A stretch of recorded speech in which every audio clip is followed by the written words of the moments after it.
Good afternoon and welcome. My name is Andy Forum. I'm the lead trainer here at Orange Box Training. This afternoon we have a bit of a webinar all about health and safety awareness, how COVID is affecting us and how we need to consider risk assessments to make sure we're compliant. To start us off then, what I'd like us to look at is what actually do we mean by health and safety in the workplace. I'm just going to break it down to some really simple stuff so that we can understand it and utilise it in our workplaces. It means, as employers, we must keep our employees, customers and the public safe in our workplaces. So be it any member of staff you've got. If you have an establishment where you have the good old British public coming in, your public, your customers coming in, it is your responsibility under the Health and Safety Work Act to keep them safe. We also need to provide ways to stop people getting hurt or ill through the work in which they do or the environment in which they're in. Employers, therefore, must do what is, and here's some key words for you, reasonably practicable to keep everyone safe. What do we mean by reasonably practicable? If I was to say to you guys, write down a bit of paper, a reasonable amount of money you'd like to get paid at the end of the month for your work, would you all write down the same figure? The answer to that is no. That's because it's open to interpretation. So there is certain interpretations we need to consider when we try to keep people safe. Also, we need to look at how we prevent the risk of injury or illness to other people because of the work which we do. So be it in hospitality, serving food, be it on a building site, working with contractors and things like that. So that's what we mean by health and safety. So how do we keep people safe? First one is pretty straightforward. We adhere to the Health and Safety at Work Act 1974. So what is that? This is the main law. If we think about laws, regulations, legislations, they're out there. Now, I'm just a simple guy. I just come off the street. I'm not pretending to be something big or better than anybody else. So just to put that in contextualize so I understand it, I always think of these as a set of rules. There's consequences, always consequences if we break rules. So if I was to break our health and safety rules, what would be the consequences? Something along the lines of somebody gets injured, somebody gets seriously injured, somebody may die. Now suddenly it becomes very serious. COVID is serious. You know, we've only got to look at statistics that are being published to see that, you know, we can't take this lightly. The government to have put us in lockdown, we can't take this lightly. So I appreciate where people are coming from here to try and make sure they are compliant with these rules. So you need to write and have good company policies and procedures. The rule for a policy, if you've got 5 or less employees, less than 5 employees, there's no requirement for a health and safety policy. However, if you've got members of the public coming in, then it's good, I think it's best practice, train of thought, to have a good, robust policy and a risk assessment in place so that we can keep these people safe. You must provide safe systems of work. So let's just think of COVID and we think of a safe system of work. There's things like one-way systems being put in place. Barrier devices such as perspex being put up around things like tills because of social distancing. Because it's reasonably practicable, is it reasonable or is it even practical to keep people always a minimum of 2 meters apart? The answer to that is no. If you're in a restaurant and you're passing food to somebody, how can you possibly do that and be 2 meters apart? Not unless you've got extremely long arms. Okay, so at the end of the day, we've got to be reasonable and practical about how we do this, but reduce things down, risks as much as possible. So we carry out risk assessments. Part of this webinar, I will be going into risk assessment. The thing with a risk assessment is very dry. There's a lot to it, a lot of interpretations, a lot of variables, and I couldn't possibly cover off every single thing for every single person possibly watching this webinar.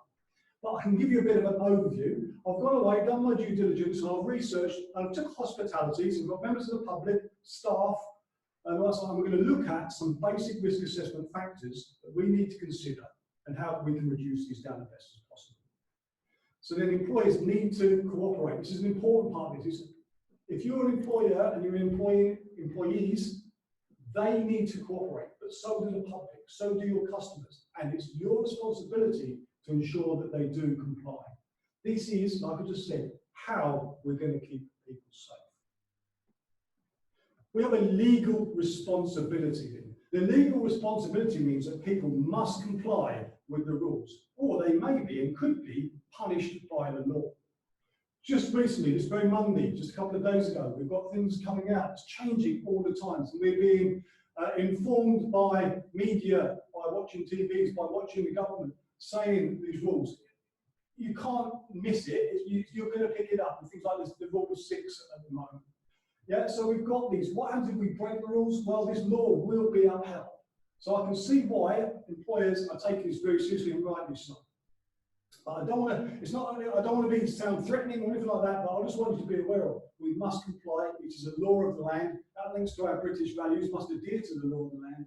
So therefore, I'm sure we uphold it. Which is probably why most of you are watching this video or seminar. Right. So what are your employees' responsibilities? I'll put a slide up very quickly. First of all, on that slide there, you may have just seen the health and safety poster. It hasn't changed because of COVID. The same things are on that poster that have always been on that poster. Those people, I mean, most people, when they see a poster, they see it, but don't stop, read it, take it in, or actually analyse it in any shape, way, or form.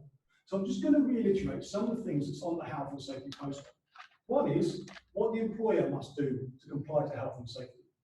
The second part of it is what an employee must do. And the third and final part, what if there's a problem? And that's where we can contact the HSE, the Health and Safety Executive, where they give a website where we can get some more additional information from. Well, as an employer, we must provide and maintain equipment and safe systems of work.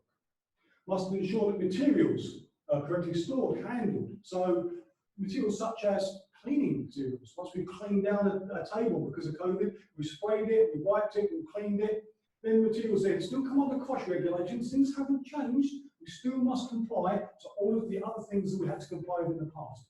Make sure we're not leaving them where other children in a restaurant or a hospitality area can get to it. They need to be correctly complied with.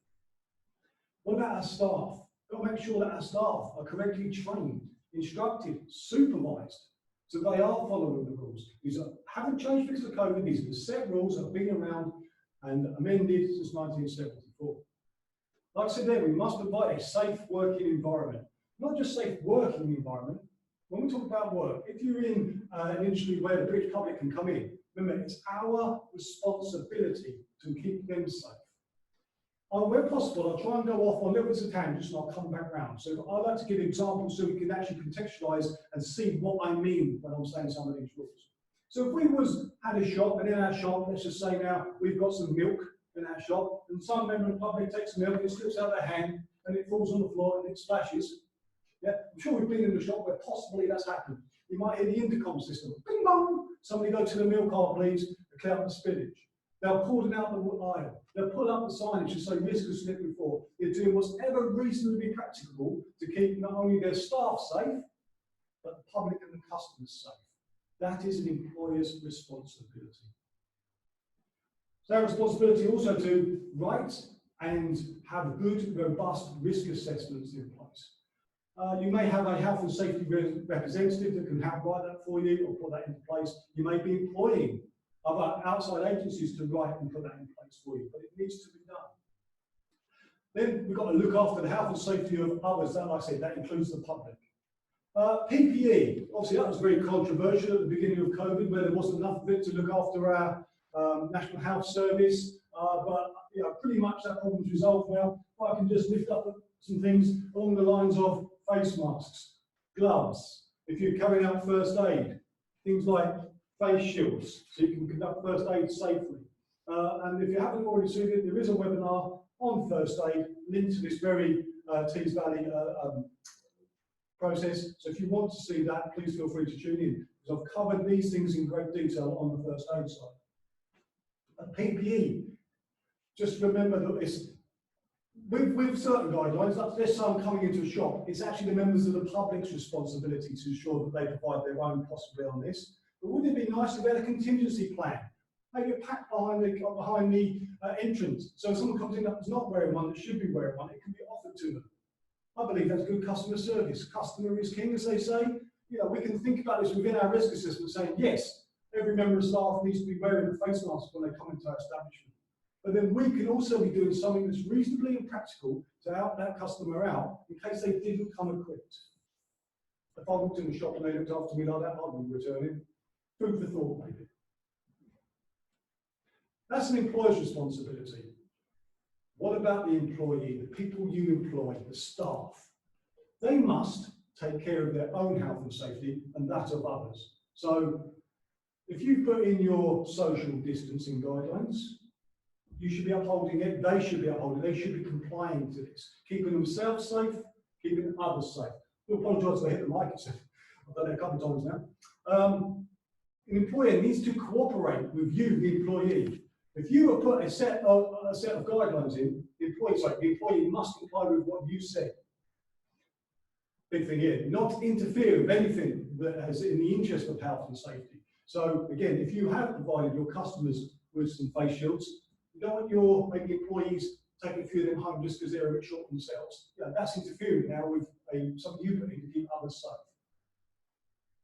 They must abide and follow company rules, policies and procedures. So again, clearly let out to them, be it on inductions, be it on toolbox talks, be it on team meetings, however you relay your information to your employees, make sure that they, one, understand it. That's a key element, I believe. Many people have said, read that sign there. How do you know they've understood what they've read? Yeah, confirmation of learning. Okay, I'm in the world of training, so it'll come natural to us to confirm what the person's learned, to make sure what I've taught them, they've actually obtained and got in their brain. But employers, just make sure, how about a little quiz at the end of it? I've told you all about this is what you need to do. Let's have a quiz, let's see how much of that you actually remembered. Just little tips maybe. Got to be aware of emergency procedures. One of the things that has come out in the current risk assessment of emergency procedures, such as fire, first aid.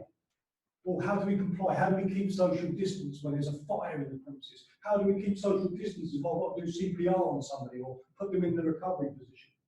Yeah, an emergency will if you like, outweigh COVID. If you've got to get out of the building and you're going to be close to someone for a short period of time, so be it. Yeah, don't let COVID be the reason why you cannot get out of the building or why you couldn't administer first aid on somebody because of fear of not compliance. The emergency will take precedence. So, what is the biggest killer? Or what is the biggest reason someone gets injured? What is the biggest reason somebody picks up an illness? Normally, if I was delivering this to an open class and I'd get interaction, I would certainly be presenting that question. As I appreciate that you guys are just watching a webinar at the moment, I have to give you the answer. The answer there is complacency. That's the biggest killer. People say, falling from height. People say slips, trips and falls. People say manual handling injuries. Their countries, they have figures that there's a percentage of injuries, but the biggest reason people get seriously injured, killed, or pick up COVID is complacency. It will never happen to me. I don't need to wear a face mask. I haven't caught it yet. I won't catch it. How do you know? How do you know? You're getting complacent. So it is the biggest killer. It's the biggest reason. So we've got to change mindsets, change psyches, change people's points of view. Say, actually, no, we've got to take this serious. This is a killer. This can, I could have one of my top salesperson, my best waitress, my best chef. They could go down with this disease and it can affect businesses. We need to keep people safe. I'm sure those that are watching this seminar right now care about their staff, value their staff, want to keep their staff safe. That's why you're tuning in. Good on you. But please, complacency. Don't forget that one. It's going to be the biggest reason why somebody catches this. It's because they just went, I can't catch it, or I think I've already had it. Yeah, science hasn't been proven yet. Please keep yourselves safe. Moving on now to risk assessments then. I've said to you that we need to put in risk assessments. I don't know, and I can't interact with you to find out if somebody's already gone on, looked at risk assessments, looked at all the current requirements they need to put in their risk assessments. So I will be coming over a few. But just to show you, and I'm probably going to have shot for a second, but just to show you, I actually went online, within a couple of seconds, I managed to pull down a risk assessment for hospitality. It is 1, 2, 3, 4, 5, 6, 7, 8 pages long. That's a lot of information. I couldn't possibly remember all that information to relay to you guys in this webinar, but I have made some points, I have made some guides, and I'm going to do my best to try and cover off some of them for you. This is not a miracle tool that's going to watch this and go, that's answered every single one of my questions. Due diligence, you guys going off yourself, doing a little bit of research, that may help you. I may help you. After the seminar, if you need some more advice, Orange Box may help you. But let's have a look at it. Let's see what we've got. So what is a risk? First we've got to break down what is it? What is a risk assessment? So a risk assessment is a careful examination of what could cause harm to people you work with, public, basically anybody, right? Not just who works, but in the series of learning. So if I was teaching a course, you can decide what measures need to be put in place to prevent harm to them, yourself, and others. So we're looking at various steps. First thing is hazard. The amount of times I ask people to say, what is a hazard? Or define a hazard. I'll now say something along the lines of, I'll give you an example. In this room right now, I've got cameras pointing at me and there's cables on the floor. Yeah, there's a hazard, there, that cable. They'll be right. That is a hazard. That's an example of a hazard, but what's the actual definition? The definition is something that has the potential to cause me harm. That cable on the floor, there is a cable on the floor, has the potential to cause me harm. I could slip, trip, or fall on it and knock the camera stand over and hit somebody else. So there is a potential. There's the hazard. Then we ask ourselves, so once we've identified what hazards there are, what are the risks? Now I'm stood here, I'm not moving any further forward, okay, because I've got a little line on the floor so I don't go out of shot, and I'm going nowhere near that cable. Nobody in this room is going anywhere near that cable.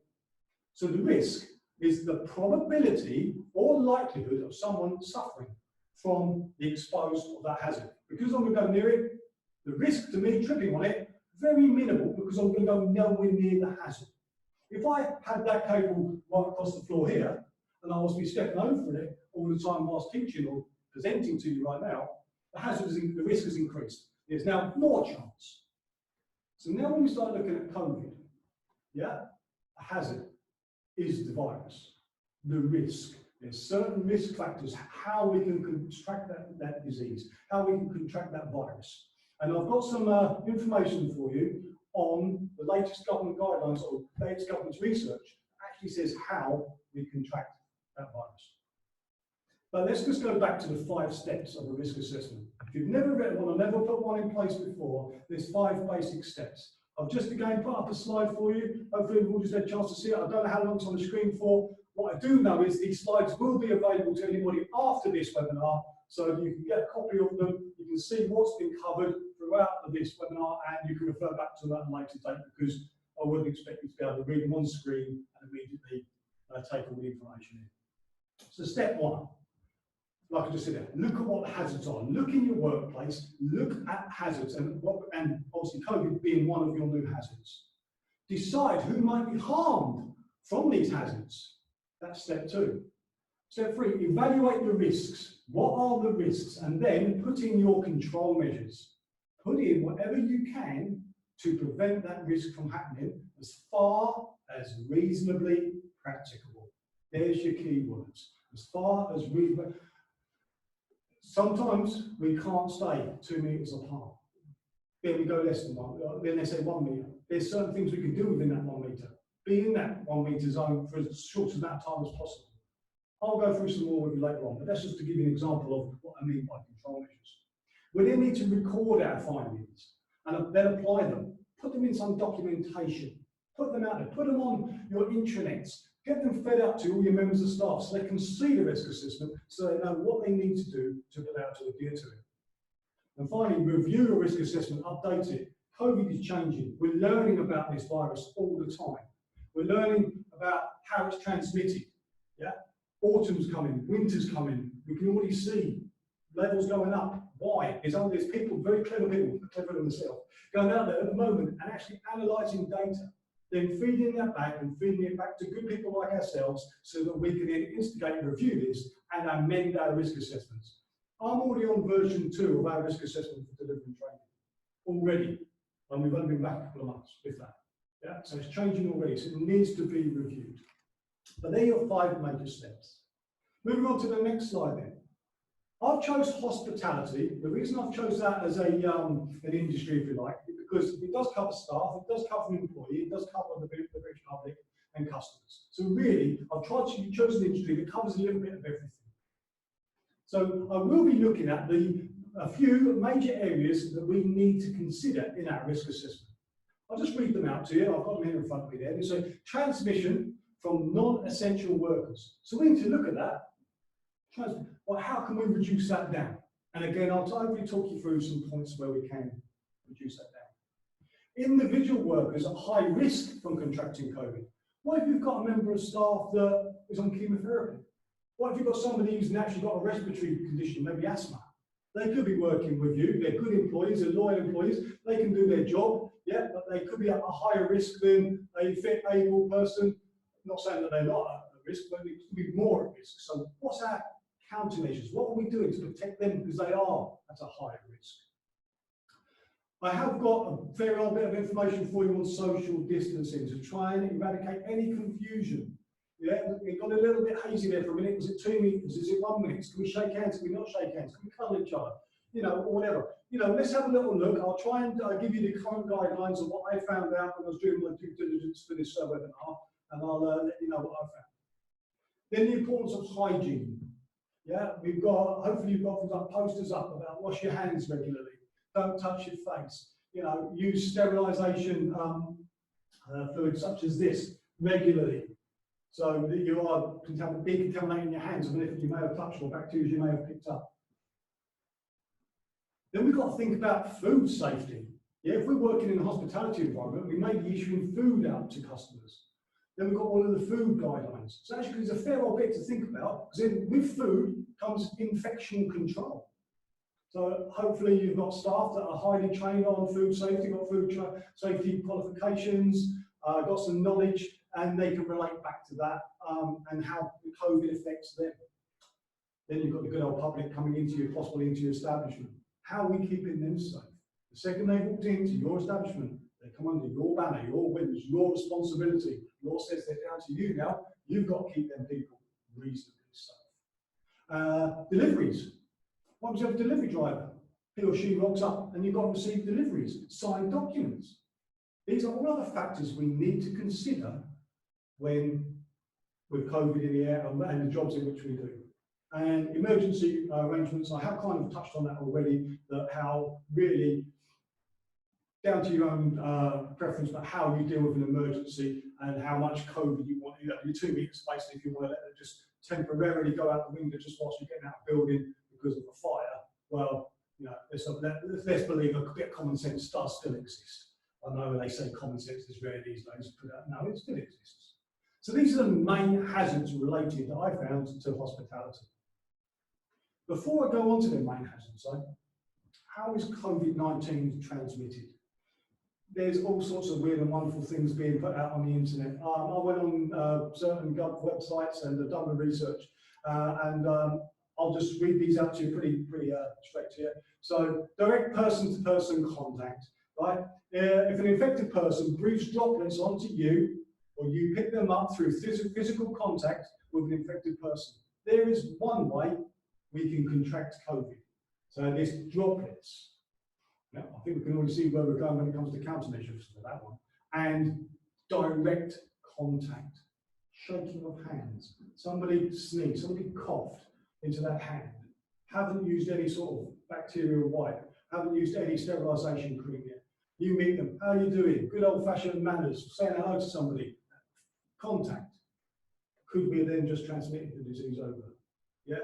Closer than 2 meters. Every time we speak, if we was to black out the room and just imagine putting me in a freezer right now and get me speak, you'll see the condensation coming out my mouth. Yeah, you'd actually see these micro droplets coming out. This is how people are getting this virus. So we've got contact with contaminated surfaces. If you touch a surface that's contaminated with the virus, then touch things like your nose, your mouth, your ears, your eyes, yeah, then you can absorb. Let's just analyse how poisons or bacteria get into the body. 4 main ways. Yeah, absorption. Gets on our skin, goes through us. Luckily, COVID hasn't really got that far yet. Hopefully, it doesn't. But absorption, inhalation, breathe it in, digestion, and then the last one, injection. So if I was a rusty nail and that rusty nail had COVID on it, I step on it and it penetrates through to my foot, goes through my foot. I can still contract it through that way because of, again, it's a transmission route. But mainly, because it's airborne and it can land on surfaces, we touch that contaminated surface. I'm really bad because I touch my face a lot. When I teach, it's probably a mannerism I've got, and I've probably done it already on the video today. Yes, trust me, I empty one of these a day, okay, but I make sure I wash my hands regularly, complying to the 20-second rule of make sure my hands are thoroughly decontaminated, right between my fingers to my nails, and I use these sterilisation with 60% alcohols, which I'll come on to shortly. But yeah, try not to touch your mouth, your eyes, your face, because it can get in there. That's the second way that this nasty virus can get into us. Aerosol transmission. I'm glad I said that right. Okay, right, fine droplets of liquid containing the virus which are breathed out, right, in form of aerosol. They're carried through the air and you can become infected, like I just said there, by breathing in, inhalation. Breathing these in, getting into our lungs, that's us contaminated. So now we know how this nasty virus is getting from point A to point B. We now know the hazard. The risk, and how we control that risk, is what we need to look at next. So, how to lessen this risk of catching the virus. So just start the slide there, and I'll give you a couple of seconds just to have a look at it. Okay, so, and then I'll go through the 3 bullet points on how to lessen this risk. Okay, so duration. How long are you actually in contact with the virus for? Okay, so the longer you're close to an infected person, the higher the risk. The more chance it is of that infection to get into you, get into your lungs, get onto your skin. Fresh air to lower the risk, outdoors, and one of the new things that's just coming, again, one of my amendments to our own risk assessment, ventilation. Let's get air moving. Let's get the air thinned out. Let's get good quality ventilation through your work premises. Yeah. The reason why winter, cold outside, we close doors, we batten down the hatches, we keep the head central heating on. There's poor ventilation, hence why this disease will spread. So that's just a factor. It's a way we can prevent it. Get good ventilation into your places of work. Get the air flowing. Right? Direction. The risk is lowered, right, when you're not face to face with somebody. When you're literally face to face, these micro droplets are passing from face to face. Yeah. So there's certain things we could possibly do there to help minimize and lessen that risk of somebody contracting or catching this virus. Right then, I said to you, reasonably practicable. It's not possible sometimes to keep the 2 meters social distancing. So I'm going to look at some of the things here. If we reduce that social distancing down, right, what can we do and stuff like that. So, government just said limited number of people in households. Yeah, so they brought that down to the rule of 6. Agree with it or disagree with it, that's your prerogative. Okay, but all I'm saying is, there's a rule out there, they've made it law, British value will do it to the law of the land. I think that's pretty what we're supposed to do. So keep people down to a smaller group where possible. Okay, that's in households. Right? Avoid peak travel. Sounds strange, but peak travel. Imagine the loads of people travelling to work all at the same time, all getting on the same buses, trains, yeah, to get to your place of work. How about you staggered your work team, if possible? Remember, it has to be reasonable, it has to be practical. Stagger them. If it can be done, here's a solution, there's a countermeasure. Right, I've already mentioned this one. Sitting or standing beside each other, facing forwards. So if I was to set a classroom up now, think of an old-fashioned school exam. Desks 2 meters apart, only one person on the desk. Yeah, all facing the same way. Less chance now of somebody contracting the disease because they're all facing forward. There's still a chance. So again, countermeasures such as wearing face masks, putting up your perspex barriers. These are all things we can do. If you can, get your meetings outdoors. Appreciate the weather at the moment. There's no excuse, the weather's good. Yeah, but again, winter is coming. But if you can, meetings outdoors rather than indoors. Ventilated areas. They've learned that the more ventilated the place, the lesser the risk. Right? Keep interactions brief. I bet some of you are thinking, yeah, I wish you'd keep this brief right now. Okay, but anyway, you've got to try and keep things brief. Yeah, so if you've got someone that rabbit on, yeah, put it in an email, send it to us in a way. We're going to keep this face-to-face meeting, or meet as brief as we can, say the major key points, move on. Yeah. The one that I think we've all seen already, wearing face coverings, things like on public transport, in shops, in crowded areas, especially when we're indoors. it's going to reduce these droplets. Yeah, these are just countermeasures. They're not the miracle cure. We're just trying to prevent that infection transmitting. I've already mentioned this a few times, and I'm going to mention it again in so many bullet points. Increased ventilation. Yeah, air conditioning, just get some air circulating, get doors open, get windows open, let some fresh air come through. Right? This one's quite hard for myself. Avoid talking loudly. Yeah, projecting my voice. I try not to be monotone when I deliver a lesson. I want raise and fall of voice. But how about singing? Yeah, again, singing. The second we sing, you've probably even heard of singers contracting diseases off microphones where the microphones picked up bacteria before. That's how COVID is going to be spread as well. So again, and when we sing, we project our voice. I'm not saying too many people sing, but hey, you've got a nice workplace, radio's on, somebody's cooking a bacon sandwich, so and the radio's playing, they're singing along to their favourite song, they're singing, they're spraying all over somebody's food, but I serve that person food. You can see how this can relate. So again, keep that one down.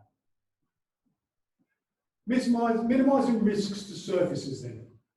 One of the things that the government has certainly drummed home, and I'm sure hopefully you've got things like signage up on this one, is to wash our hands. Use the soap, use water, okay, and use our sterilisers. Okay, keep our hands as clean as we possibly can. Try where possible to avoid touching surfaces. Do not touch your face. And then dispose of waste safely. Okay, so if somebody has used a paper towel to wash their hands, dry their hands on, that can't just be left out there for a cleaner to come along and put in the bin to dispose of. Their job, your employer's job, your job, possibly clean up as we go. Good hygiene, good standards of hygiene will help reduce this infection. These are all things that you can add into your risk assessment. These are all things that you can do to try and keep your place as safe as reasonably practical. Then the issuing of masks and gloves if necessary, your PPEs. Yeah, even if it's aprons, I've just gone for masks and gloves because that's nice and easy one. But you know, your workplace may contain aprons. Yeah.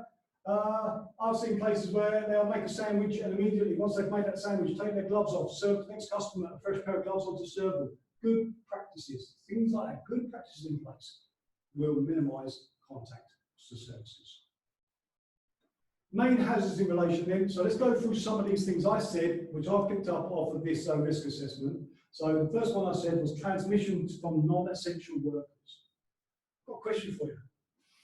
Do you need every member of your staff in your workplace? Is everyone essential? Could people work from home? Yeah, this was laid out right from the beginning. The least amount of people we get together, the least chance we've got of spreading the infection. So if they're non-essential, is this somebody that can do their job from home, yet still be just as effective and efficient, and it's practical for you to do that, that would be a good way of reducing a risk. So look at it, analyse it, minimise the number of people in your premises. Then we've got things like individual workers that are high risk. I mentioned these before. So if you've got someone who is what we class as vulnerable, so they're clinically extremely vulnerable, then again, they may already be shielding. Honour the shielding. Yeah, support that member of staff and understand why. Yeah, that's a way that we can reduce it because if they're already vulnerable, the last thing we're going to do is contaminate them. Assess and make reasonable adjustments. As an employer, reasonable adjustment, I mean, be it for any disability. Okay, so why not with COVID as well? What if we're looking at somebody that's at high risk? So reasonable adjustment, don't disadvantage any workers. Assess the health and safety risks to new expectant mothers. Don't forget, ladies could become pregnant whilst under your employment. The second they've done that, their risk actually goes up. Yeah, I'm sure I'm teaching here or carrying out this presentation to people who care about their employees. Right? Well, I'm sure that that's something that you would straight away consider. Social distancing. So maintain the social distancing whenever possible. Whenever possible. Reasonably practicable. It's not always possible. So where social distancing guidelines cannot be adhered to, then we should be thinking about things along the lines of barrier devices, face shields, like say your Pertec, your plastic screens, and especially in your high traffic areas, such as your tills, yeah, where people are going to go face to face with somebody for a regular period of time. Obviously, you need that type of barrier there to separate people from each other. If you're working in offices, Again, barrier devices between each person. If your office doesn't allow you to be 2 meters apart, all facing in the same direction, yeah. So what is reasonably practical? What can we do? Because we need them people to work here if they are essential. We need to bring them in. So let's put a device there, let's put the barriers in there, let's keep people safe. Other things, let's have a look at, continuing on with social distancing because it's such a large subject. Okay, people are drinking in bars, yeah, not allowed to stand at the bar. You know, well, I'm a heavy drinker, but I have gone in the pubs before now. I used to love sitting at the bar, standing at the bar, interacting with others. No, they're saying, get your drink, get served, go take a seat, try and keep in your bubble. Yeah, so that sort of thing. Table serving, right? Use appropriate technology where possible. Your contactless payments. I have seen pros and cons and people getting on their high horses about how cash needs to be in society, and they've got valid points. That's not what this debate is all about. All I'm saying is, at the moment, if you've got a £10 note and you hand it, you've touched it, you pass it on to somebody else, somebody puts it in a till, you then take out change, give that back to somebody. Look how much cross-contamination is taking place just in exchange of payment, when it could have been contactless. Food for thought, like I say, just try and reduce things down as much as we possibly can.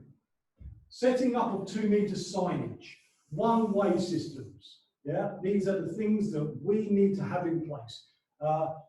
If you're not sure, just look at a similar establishment to what you've got and see what they've got. Let's learn from each other as well as go and get the guidelines and learn from people like ourselves. You know, we learn of human interaction all the time. I hadn't really dug my head into all these COVID things at first. You know, I walked in the shops, I saw the signs on the floor with the 2 meter spacing. I saw the red light, green light walking into a shop. It says no red light, wait my turn, somebody leaves, it turned green, I walk in to reduce the cross contaminations. These are all factors that, as an employee, especially in hospitality, remember I'm giving this around hospitality, these things need to be considered. Like I said before, again, using screens as physical barriers between people where appropriate. Example I've got here is, like I say, at tills. So I've covered that one. Hygiene. Hygiene is hugely important. Personal hygiene, especially if you're working with food. I'm sure everyone here in Australia has food being served to people, then personal hygiene is important for the person preparing food. I'm sure you've already got your correct certifications and your hygienes and you've been inspected, but let's just maintain it. Like I say, let's not just maintain it, let's be extra diligent about it. Let's realise that this is a form of where cross-contamination could take place. So when we wash our hands, your posters should be saying this 20-second rule. Keep your hands washed between fingers, a proper hand wash. The amount of times I've seen people in toilets just dunk their hands in the water without soap, then dry them on an old paper towel, drop the paper towel on the floor, walk out, push a door to get out of the toilet, for argument's sake. Yeah, and then just cross-contaminating. Yeah, so washing of hands is vitally important. Let's go back to the employer's role and responsibility when it came back to the health and safety at work. Must provide adequate facilities. Facilities, drinking water, toilets, ablutions, areas to wash our hands. Now you can add on to that your sterilisation points at the entrance to your stores or shops or establishments. Exit points around the place, just so people can freshen up with sterilisation. Just good drills, good things to have around your place. Request staff to change, if they're in uniform, yeah, have changing facilities away from others. So they get changed and someone else gets changed, rather than a group of mass people getting changed at once. Yeah? I've already mentioned about contactless. I've seen some of these are duplicated just within the risk assessment, and I can see this, they've crossed over, but the hygiene came in again with the contactless. But how about using things like crockery, eating utensils? Yeah. Again, all things we need to consider. The second someone's going to touch them, come in contact with them, how are we sterilising them, how are we making sure that they are not cross-contaminated. So handing nice and fork to somebody, then taking it back off and giving them someone to wash up. Look how many times they're being transmitted from A to B to C to D and so on. Let's do our best to minimise that as much as possible within our risk assessment. Look at the hazard, look at the risk, do your best to control it. There's your 3 basic stages. That's how I look at something. I'm just going to go off the, not going to go off the PowerPoint for a second. I just want to put it in everyday terms. When somebody says, "Oh, you've got to be highly trained to do risk assessments," you know, people do risk assessments every single day. You can't cross the road. without doing a risk assessment. So it's not rocket science. Let's analyse that for a second. You get to a road, the hazard, the road traffic, the risk. If you step in front of that, they're going to hit you. How do you control it? Use a pedestrian crossing. Use the green cross code. Wait till it's clear. Control the risk. We do risk assessments every single day. Yeah? When you drive, you do it every single junction, every roundabout. Every time you come up to something, you're doing a risk assessment. You're looking, assessing, deciding, and acting. No different in the work case. Yeah? Look, assess, decide, act. Then we've got your food safety. I mentioned food safety and infection control. Now we know we've got cross-contamination as a reason how this virus can transmit from A to B to C to D and so on. So just revise your food safety management systems, make sure they're in place, make sure you've analysed your critical control points. Now, if you're working with food, what I've just said there shouldn't be a new language I've just made up. There should be things you are aware of already. Okay. Use Food Standards Agency guidelines. So nothing wrong with going on there, seeing there's been any amendments, any advice given within them to strengthen your own risk assessments. Allow kitchen, this is a very important one, this one. Allow kitchen access to as few people as possible. Why do you need everybody going in the kitchen? Yeah, we already know that's a high risk area. So let's manage the flow of people. Only certain people at certain points at certain times. Let's reduce that flow. Minimise access to walk-in, things like pantries, fridges, freezers, if you're working with food. It's all about your food. So only have one person who goes in the fridge, and that's their job. If you want something, you ask them to go in there. Not every Tom, Dick and Harry goes in the fridge and freezer to get their stuff out. Easier said, easy for me to read off a PowerPoint, easy for me to say in the ideal world, and we know that we don't live in an ideal world, we live in the real world out there. It has to be reasonable, it has to be practicable. As long as you can justify why in your own establishment it is reasonable and it's the best and practical you can do, you're doing it right. But just take these things on board, do your best. If there is a way of reducing the risk, think about how. If you've got staff, team meetings, throw the idea out there to your team. They will come up with solutions to problems all day long. It's not just the owner, the managers, the directors that need to come up with solutions. Get it from the staff. Do it in the suggestion boxes, do it via emails, do it via Zoom calls, do it via team meetings, Microsoft Teams. Yeah, obviously don't get everyone together all at once because that's defeating the object. But just try and get feedback from everybody. How can we reduce the risk of contamination? How can we reduce the risk of passing this on? And your team will help you with your risk assessment. Please trust everybody. I've actually had a team meeting before now where the person who was my storeman and toilet cleaner came up with a solution that a load of us couldn't come up with. He came and went, what about this? Imagine I didn't invite that person to the meeting. Yeah, so always consider everybody when it comes to this. Then you've got infection control. Make sure any infection control policies you've got are reviewed, right, and maintained and are valid. Yeah, so again, lots to go, lots of food for thought, lots of things to dig into and look at. It's not my job today to give you the magic wand and that's what you've got to do. Yeah, I'm relying on people here just to give you the information, food for thought, things to consider, so you can go away after this webinar and go, right, that was a valid point, let's go look at that. Putting teams into shifts with restricted numbers, like I say, and the interaction with them people. If they need to interact because of the nature of the job, so be it. If they don't, just keep them separate. Minimise things like handovers, so if you can do a handover from one team to another team because of the shift change, let's keep that minimum. Let's make that all the points get collated in one point, passed on to another person, and just be at a one-to-one basis rather than a team-to-team maybe.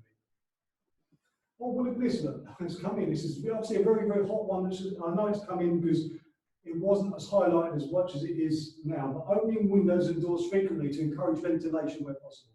If you're not picking that one up by now, I'm surprised. I've said it a few times now. You know, now just say things like wedging doors open where appropriate. Now, if you've got a fire door and it's got the blue sign that says must be kept shut, don't be wedging that one open then because it's a fire door, it's there for a reason. But where you can, where you haven't got fire doors, where you can open the place up, let the ventilation, a door wedged open to stop people touching, push through, come through the side. If it can be opened and remain open, that's one less touch, one less surface, one less contamination. Within hospitality, you're going to have the good old British public, and aren't we lovely? We're going to come into your place and we're going to expect you to have this down pat. Yeah, we can expect to have everything covered off, and you always get somebody who thinks they know it all. Now, Mr. Acknowledge, and they're going to tell you how you've got to comply with health and safety. Yeah, well, let's make sure that we have got it complied off, then, shall we? Make sure we have cleaned and disinfected our premises the best we possibly can. Make sure customers have free and easy access to things like hand sanitizer. I walk into any shop right now. As soon as I get there, at the front, the hand sanitizer's there, the spray's there for my trolley or my basket. Yeah, the toilet roll's there with a bin provided so I can get rid of it. All these little things have been assessed, put in place, action. Yeah, so make sure just with yourselves. If I'm teaching, preaching to the choir here, and you've got this already, good on you, good on you. But just all this is like I say, food for thought. Make sure we're doing it right. Again, when we're looking at the public, encourage the contactless payment. It's just that one little thing where we're not interacting. Staggered collection times for orders. Just the other day, I went and ordered some food from Toby Carvery. And when we phoned it through, they gave me a window slot. And the time I processed the order, the slot had changed. They were doing 15-minute slots. 1 minute was, when my wife phoned me up, she goes, here's a slot, it's 1:15 in the afternoon. I went, yeah, book it. The time we processed it, it's changed to 1:30. Good on them. Good on them. They're just staggering the slots, so the time's going to remember a volume of people arriving at the establishment at one time, all at the same time. In and out, different times. Good management of risk. Then we've got our signage. Make sure we've got that signage up, please. The 2 metre spacing. Don't think it's gone down to 1. Don't think that the social distancing rule is 2 metres or 6 foot in old money. Yeah, that's 2 foot that way, 2 foot that way. Sorry, 6 foot, 6 foot that way, 6 foot that way, 2 metres that way and that way. That's a big radius around us. Make sure we're compliant with that, guys. If for some reason it has to be reduced, we've got what's known as mitigation circumstances, barrier devices, be it face masks, be it perspex shields, because that's then reasonable, that's then practical. Finally, just to conclude, we've got our emergency arrangements then. So, in the event of a fire, you don't have to stay your 2 metres apart. I just mentioned the good old words common sense. If we were evacuating a building, right, COVID's, yeah, I could contract it, but trust me now, that fire will kill me quicker than what COVID will. Let me get out of the building, let me follow your evacuation, emergency evacuation procedure to the letter, get out of the building, get to the assembly point, get myself in a safe location. Yourself, your staff, I'm sure, hopefully you will practice that, got that down pat, you know the score on that one. Yeah, but once you're outside, maybe at your assembly point, then spread up. Get people not to have their little catches up like we all do when we have a fire drill. We're all catching up and walking, haven't seen you for ages, shaking people's hands. And just manage it the best we can, please, guys. Keep trying to remind people 2 metre spacing still. Get yourselves away from everybody, unless they've got their face masks on. Right? People involved in assisting others with sanitising measures towards washing hands. Yeah, just all you're doing when it comes to emergency, just remind people if you're going to conduct first aid on somebody, barrier devices, hand sanitizer, gloves on, yeah, before we go touch that person. That really concludes the risk assessment. I'm hoping I've covered this afternoon everything that I was hoping this was going to cover. What I'm going to do now is, if there's been any questions highlighted, hopefully you've sent them through. If not, it's an opportunity now. I've got a colleague here receiving questions. What I will say to you now is, if I know the answer, I will give you the answer. If I don't know the answer, I'm not going to BS you. I'm not going to make something up that sounds all really good and fluffy and no one knows what I'm talking about. If I don't know, I don't know. Okay? Because at the end of the day, I don't pretend to know everything. But I will certainly do my best. One last thing before I do conclude is, if you have found this training advantageous, worthwhile, feel like this sort of thing could benefit and you could do some additional training, I'm going to promote already box it out, of course I am, I'm an ambassador of the company. Please give us a shout. We will do bespoke training. We'll come in, we have a team that sits down with you, and we will try and do our best to satisfy your needs when it comes to any training requirements, be it first aid, be it health and safety, be it manual handling, be it whatever. Please think of Orange Box, think of us, we will assist you. Okay, do we have any questions, please, Ben? I'm getting a shake of the head here, so no questions just yet. If I just leave it open for a couple of minutes in case somebody's typing furiously, if there is any questions, please send through. Have we got many people still on the forum there? Okay, there's 16 people at the moment watching in, so at the end of the day, if any of you 16 have got any questions, hopefully you found this worthwhile. If you need, I'll tell you what I can do as well. I mentioned earlier on, I drew that down, I got that down. I could possibly get that sent out to people, which is the full risk assessment. It says there, look, just add your logo. It's all current, compliant, very good. That's where I'll draw my information from to do this seminar. I'm more than happy to get that sent to people if they require it. The PowerPoints are being sent out, and this has been recorded. So if you wish to, what did Andy talk about back there? And go back in the video, go find me, go see what I said, okay, and then see if that helps. Any questions? What we're going to do now, no more questions have been sent through. If it's okay with everybody then, that's the end, that's all I've got for you. Hopefully you enjoyed it. Thank you very much for your time. Please don't forget that orange box at the end of your training.